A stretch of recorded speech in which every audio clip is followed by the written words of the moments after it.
അമ്മ മാതാവിനും തിരുക്കുമാരനും 1000 നന്ദി. എൻ്റെ പേര് വിവേക് മാത്യു. ഇതെൻ്റെ വൈഫ് അലീന. ഞങ്ങളുടെ കുഞ്ഞ് നെയ്റ മറിയം വിവേക്. ഞങ്ങൾ ഇടുക്കി ജില്ലയിലെ എല്ലക്കൽ ഇടവകയിൽ നിന്നാണ് വരുന്നത്. ഇപ്പോൾ ഓസ്ട്രേലിയയിൽ സെറ്റിൽഡാണ്. ഞങ്ങൾക്ക് അമ്മ മാതാവ് വഴി ലഭിച്ച 2 അനുഗ്രഹങ്ങൾക്ക് സാക്ഷ്യം പറയാനാണ് ഇപ്പോൾ ഇവിടെ നിൽക്കുന്നത്. ഞങ്ങളുടെ കല്യാണം കഴിഞ്ഞത് 2019 2021 വൈഫ് പ്രഗ്നൻ്റായിട്ട് ടെസ്റ്റിങ്ങിന് പോയപ്പം BCGയുടെ കൗണ്ട് കുറഞ്ഞതായിട്ട് കാണപ്പെട്ടു. കൗണ്ട് ഉണ്ട്, പക്ഷേ ഡോക്ടർമാർ സജസ്റ്റ് ചെയ്യുന്ന പോലെ മൾട്ടിപ്ലിക്കേഷൻ വേകുന്നില്ല.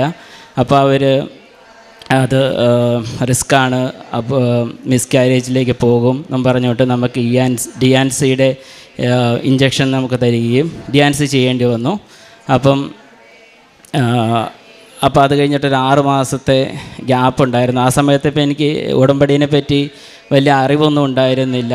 അപ്പം അത് കഴിഞ്ഞിട്ട് അമ്മ ഇവിടെ വരികയും ഉടമ്പടി എടുക്കുകയും എനിക്ക് പ്രാർത്ഥന മാത്രം അയച്ചു തരികയും ചെയ്തു. ഞങ്ങൾക്കിങ്ങോട്ട് വരാനുള്ള സാഹചര്യമൊന്നും ആയിരുന്നില്ല. അപ്പം വീണ്ടും ഉടമ്പടി പ്രാർത്ഥന ഞാൻ തുടങ്ങി. വേറെ കാര്യങ്ങളൊന്നും എനിക്കറിയത്തില്ലായിരുന്നു, ചെയ്യാനുള്ള സാഹചര്യവും ഇല്ലായിരുന്നു, കോവിഡിൻ്റെ ടൈമായത് കാരണം. അത് കഴിഞ്ഞിട്ട് വീണ്ടും ഒരു പ്രഗ്നൻ്റായി. അതും കെമിക്കൽ പ്രഗ്നൻസി എന്നുള്ള കാറ്റഗറിയിലോട്ട് പോയി. അപ്പോൾ അത് കഴിഞ്ഞപ്പോൾ ഞങ്ങൾ ഇവിടെ വരികയും 2023 ജനുവരി 5-ാം തീയതി ഇവിടെ വന്ന് ആദ്യമായിട്ട് ഉടമ്പടി എടുത്തു. കുഞ്ഞിന് വേണ്ടിയിട്ട് നിയോഗം വെച്ച് പ്രാർത്ഥിച്ചു. തിരിച്ചു പോയി 2ാമത്തെ മാസത്തിലായിരുന്നപ്പം വൈഫ് വീണ്ടും പ്രഗ്നൻ്റായി. അപ്പോൾ ഞങ്ങൾക്ക് ഭയങ്കര സന്തോഷമായി. ഉടമ്പടി എടുത്തപ്പോൾ കിട്ടിയ കൊച്ചാണല്ലോ, മാതാവ് തന്നതായിരിക്കും എന്ന് വിചാരിച്ച് ഞങ്ങൾ കൂടുതൽ സന്തോഷമായിട്ട് പ്രാർത്ഥിച്ച് ഇരുന്നു. പക്ഷേ സ്കാനിങ്ങിന് വേണ്ടി പോയപ്പം BCGയുടെ കൗണ്ടുണ്ട്, പക്ഷേ HCGയുടെ കൗണ്ടുണ്ട്, പക്ഷേ പ്രഗ്നൻസി എവിടെയാണെന്ന് അവർക്ക് സ്പോട്ട് ചെയ്യാൻ പറ്റുന്നുണ്ടായിരുന്നില്ല. അപ്പം ട്യൂബിലായിരിക്കുമെന്ന് ഡോക്ടർ സജസ്റ്റ് ചെയ്തിട്ട് അതൊരു റിസ്ക് ഫാക്ടർ ആയത് കാരണം വീണ്ടും അത് ഇഞ്ചക്ഷൻ ചെയ്ത് കളയേണ്ടതായിട്ട് വന്നു. അപ്പം എൻ്റെ ഇവിടുത്തെ എടുത്ത ഓൺലൈൻ ഉടമ്പടി തീർന്നു. വീണ്ടും ഞാനത് ഓൺലൈൻ ഉടമ്പടി എടുത്ത് അത് പുതുക്കി. വീണ്ടും വൈഫ് പ്രഗ്നൻ്റായി, അതും കെമിക്കൽ പ്രഗ്നൻസിയായി. അപ്പോൾ അതും കഴിഞ്ഞ് ആ ഉടമ്പടിയുടെ കാലയളവും കഴിഞ്ഞപ്പോൾ ഞാൻ വിചാരിച്ചു ഇനി ഇവിടെ വന്നിട്ട് ഓൺലൈൻ ഉടമ്പടി ഇവിടെ വന്ന് ഉടമ്പടി എടുക്കാം. കാരണം എനിക്ക് പ്രേക്ഷിത പ്രവർത്തനമൊന്നും ചെയ്യാൻ പറ്റുന്നില്ല, പത്രമൊന്നും എൻ്റെ കയ്യിലില്ല. അപ്പം ഇവിടെ വന്നിട്ട് ചെയ്യാമെന്ന് വിചാരിച്ച് ഞാൻ വെയിറ്റ് ചെയ്തു. അപ്പോൾ 2 ദിവസം കഴിഞ്ഞപ്പോൾ എനിക്കൊരു കോൺഫിഡൻസ് കുറവ്, എൻ്റെ കൂടെയുള്ള ആരോ ഇപ്പോൾ ഇല്ല, ഒരു ധൈര്യക്കുറവ് എനിക്ക് ഫീൽ ചെയ്യാൻ തുടങ്ങി. അപ്പം ഞാൻ വീണ്ടും പ്രാർത്ഥിച്ച് കുമ്പസാരിച്ച് ഒരുങ്ങി ഉടമ്പടി എടുത്തു കഴിഞ്ഞിട്ട് ഞാനിങ്ങനെ വിചാരിച്ചു പ്രേക്ഷിത പ്രവർത്തനം എന്ത് ചെയ്യുമെന്നിങ്ങനെ ആലോചിച്ചപ്പം എനിക്ക് തോന്നി ഞാൻ മാതാവിൻ്റെ ഒരു ഫോട്ടോ ഡൗൺലോഡ് ചെയ്തിട്ട് ഞങ്ങളുടെ അടുത്തുള്ള ഒരു ചേട്ടനെ കൊടുത്തിട്ട് അതൊരു ഫ്രെയിം ചെയ്ത് പ്രാർത്ഥന പ്രിൻറ്റ് ചെയ്ത് എനിക്കറിയാവുന്ന ഒരു 4-5 ആൾക്കാരുടെ കയ്യിൽ അവരെ കൊടുത്തു, മാതാവിനെ പറ്റി പറഞ്ഞു കൊടുത്തു. എന്നിട്ട് ഒരു ദിവസം രാത്രി ഞാൻ ഒരു പെൺകൊച്ചിനെ എടുക്കുന്നതായിട്ട് സ്വപ്നം കണ്ടു. അപ്പോൾ ഞാൻ വൈഫിൻ്റെ അടുത്ത് പറഞ്ഞില്ല, കാരണം ഇവൾ ഓൾറെഡി 4 മിസ്കാരേജ് കഴിഞ്ഞിട്ടിരിക്കുമായിരുന്നു. അപ്പം ആ ഒരു സിറ്റുവേഷനിൽ ഞാനിനി ഇവളുടെ അടുത്ത് ഞാൻ പറയാൻ പോയില്ല. പക്ഷേ അത് കഴിഞ്ഞ് ഒരാഴ്ചയോടെ കഴിഞ്ഞപ്പം വൈഫ് ടെസ്റ്റ് പോസിറ്റീവാണെന്ന് എൻ്റെ അടുത്ത് പറഞ്ഞു. അപ്പോൾ ഞാനാണ് ഇവളുടെ അടുത്ത് പറഞ്ഞു ഞാനിങ്ങനെ ഒരു സ്വപ്നം കണ്ടായിരുന്നു എന്ന് പറഞ്ഞു. അപ്പോൾ വൈഫും പറഞ്ഞു ആ ഒരു ടൈമിൽ വൈഫും ഒരു സ്വപ്നം കണ്ടായിരുന്നു, ഒരു പള്ളി പെരുന്നാളിന് അവളൊരു പെങ്കൊച്ചിനെ എടുത്തുകൊണ്ട് പോകുന്ന ഒരു സ്വപ്നം അവളും കണ്ടായിരുന്നു എന്ന് പറഞ്ഞു. അപ്പം പിന്നെ പ്രഗ്നൻസി പീരീഡിൽ യാതൊരു കോംപ്ലിക്കേഷനോ കാര്യങ്ങളോ ഒന്നും ഉണ്ടായില്ല. 4ാമത്തെ മാസം ഞങ്ങളിവിടെ വീണ്ടും വരികയും കൊച്ചിൻ്റെ ആരോഗ്യത്തിനും സുഖപ്രസവത്തിനും വേണ്ടിയിട്ട് നിയോഗം വെച്ച് പ്രാർത്ഥിക്കുകയും ഓരോ തവണ സ്കാനിങ്ങിന് വേണ്ടി പോകുമ്പോൾ ഉപ്പും തൈലവും പൂശുകയും വിശ്വസ്തപ്രമാണം ചൊല്ലിപ്പോകുകയും ചെയ്തു. അപ്പം കറക്റ്റ് ഡ്യൂ ഡേറ്റിൽ തന്നെ സുഖപ്രസവം കിട്ടി. നല്ലൊരു കൊച്ചിനെ ദൈവം തന്ന് അനുഗ്രഹിച്ചു. 2ാമത്തെ സാക്ഷ്യം, ഈ വൈഫ് 6ാമത്തെ മാസം പ്രഗ്നൻ്റ് ആയിരുന്നപ്പോൾ ഞാൻ ചെയ്തുകൊണ്ടിരുന്ന ജോലി എനിക്ക് നഷ്ടപ്പെട്ടു. അപ്പം എനിക്ക് വലിയ ടെൻഷനൊന്നും ഉണ്ടായില്ല, കാരണം ഞാൻ അതിൻ്റെ മുമ്പ് ഉടമ്പടി എടുത്ത് പ്രാർത്ഥിച്ചപ്പോൾ കിട്ടിയ ജോലിയായിരുന്നു അത്. കാരണം ഒന്നെങ്കിൽ ആ ജോലി ഒന്ന് എൻ്റെ എടുത്ത് കളയണമെങ്കിൽ മാതാവിൻ്റെ പരീക്ഷണമാകണം, അല്ലെങ്കിൽ അത് ഞാൻ എന്തെങ്കിലും തെറ്റ് ചെയ്തതിൻ്റെ ശിക്ഷയായിരിക്കാം എന്നാണ് ഞാൻ മനസ്സ് വിചാരിച്ചത്. അപ്പോൾ ഞാൻ വീട്ടിലിരുന്ന് ജോലി അപ്ലൈ ചെയ്യാൻ തുടങ്ങി. ഒരു മാസം അപ്ലൈ ചെയ്തു. ഒപ്പം കൊന്ത ചൊല്ലി കുരിശും വഴിയുടെ സമയമായിരുന്നു. അപ്പോൾ കുരിശും വഴി വീട്ടിലിരുന്ന് ഞാൻ തന്നെ പ്രാർത്ഥിച്ചു, കുർബാന ചൊല്ലി. 1 മാസമായി ജോലിയൊന്നും കിട്ടുന്നില്ല, 2 മാസമായി, 1.5 മാസമായി. അപ്പോൾ ഇതുവരെ എനിക്ക് അങ്ങനെ ഒരു സിറ്റുവേഷൻ വന്നിട്ടില്ല. കാരണം എനിക്ക് അവിടുത്തെ എക്സ്പീരിയൻസും കാര്യങ്ങളെല്ലാം ഉണ്ട്. അപ്പം എനിക്ക് ഇൻ്റർവ്യൂവിന് വിളിക്കുന്നുണ്ട്, പക്ഷേ അത് കഴിഞ്ഞിട്ട് മുമ്പിലോട്ടുള്ള ഒരു സ്റ്റെപ്പും നടക്കുന്നില്ല. അപ്പോൾ എനിക്ക് നല്ലൊരു പരീക്ഷണ കാലഘട്ടം തന്നെയായിരുന്നു. അപ്പോൾ ഞാൻ ആ കാലഘട്ടത്തിൽ കൂടുതൽ തീഷ്ണമായിട്ട് പ്രാർത്ഥിച്ചു. 2 മാസം കഴിഞ്ഞു. കറക്റ്റ് പെസഹ വ്യാഴാഴ്ച എനിക്കൊരു ഇൻ്റർവ്യൂവിന് കോൾ വന്നു. പോയി തൈലം പൂശി പോയി ഉപ്പിട്ട് പ്രാർത്ഥിച്ച് എനിക്ക് ഇൻ്റർവ്യൂ അറ്റൻഡ് ചെയ്തു. ഇൻ്റർവ്യൂ എനിക്ക് കിട്ടി. ഇപ്പം നല്ലൊരു ജോലി, എനിക്ക് നഷ്ടപ്പെട്ട ജോലിയേക്കാളും ഉയർന്ന സാലറിയിൽ ഒരു ജോലി എനിക്ക് കിട്ടി. അമ്മ മാതാവിനും തിരുക്കുമാരനും കോടാനുകോടി നന്ദി. ഞാൻ 4 മിസ്കാരേജിലൂടെ കടന്നു പോയിട്ട് 5ാമതൊന്ന് പ്രഗ്നൻ്റ് ആയപ്പം ഈ അവസ്ഥയിലൂടെ കടന്നു പോകുന്ന എല്ലാവർക്കും അറിയാം, അവർക്കൊത്തിരി വിഷമമാവും. ഇപ്പം ഈ കുഞ്ഞിനെ പ്രഗ്നൻ്റ് ആയി കഴിഞ്ഞപ്പോൾ എനിക്ക് ഒത്തിരി പേടിയും ഭയവുമായിരുന്നു ആദ്യമേ. പക്ഷേ അതെല്ലാം അതിജീവിക്കാൻ സാധിച്ചത് മാതാവിനുള്ള മാധ്യസ്ഥം വഴിയും ഈശോയുള്ള പ്രാർത്ഥനയും വഴി മാത്രമാണ്.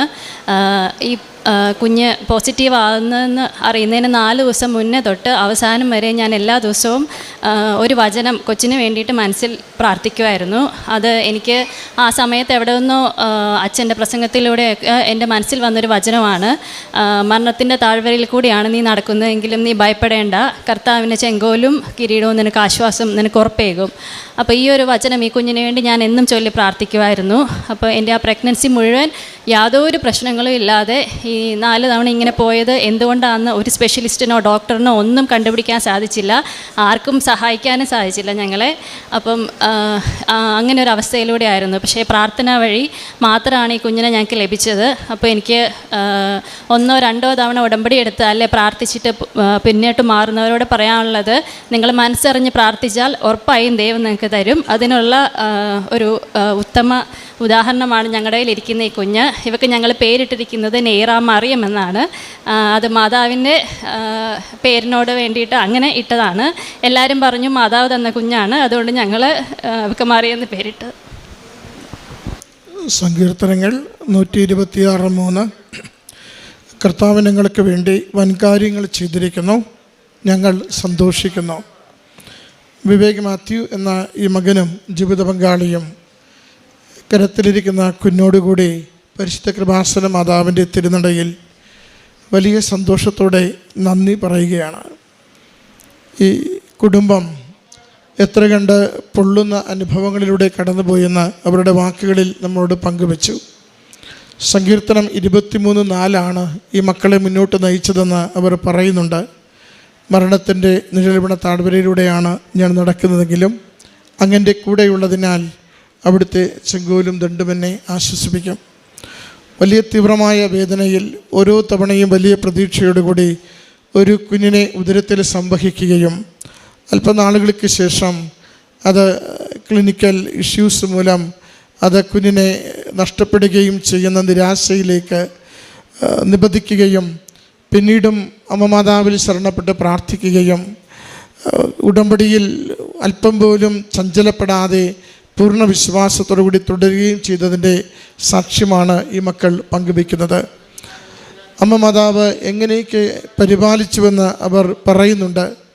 മകൻ പറഞ്ഞു, ഇടയ്ക്ക് ഉടമ്പടി ഒന്ന് നിർത്തി നാട്ടിൽ വന്നിട്ട് എടുക്കാം എന്ന് കരുതിയപ്പോൾ എനിക്ക് അനുഭവപ്പെട്ടത് അന്നുവരെ കൂടെയുള്ള ആരോ നഷ്ടപ്പെട്ടു, ഒരു ബലം നഷ്ടപ്പെട്ടതുപോലെ എനിക്ക് തോന്നി.